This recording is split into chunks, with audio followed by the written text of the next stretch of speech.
Hi everyone. இந்த வீடியோவில் இது என்னது cranial nerves name type function.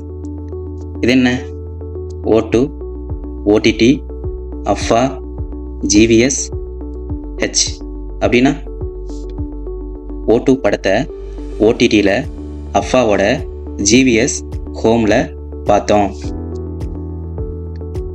அவ்வளோதானா? இந்த ஷார்ட் ஸ்டோரியில் 1 மார்க் இல்லைன்னா 2 மார்க்கு எவரி எக்ஸாமில் வருதா? இதை எப்படி ஈஸியாக நம்ம படிக்கிறது? ஃபுல் வீடியோவோட லிங்க் டிஸ்கிரிப்ஷனில் இருக்குது, போய் 2 மார்க் படிச்சுட்டு வாங்க. இதில் இருக்க cranial nervesோட நம்பர், அது எந்த இடத்துல என்ன பண்ணும், அதோட நேம் என்ன, அது என்ன டைப், அதோட ஃபங்க்ஷன் என்ன அப்படிங்கிற சார்ட் இருக்குது. இந்த சார்ட்டை ரொம்ப ஈஸியாக ஞாபகம் வச்சுக்கிற ட்ரிக்ஸ் அந்த ஃபுல் வீடியோவில் இருக்குது. Okay, thank you to all.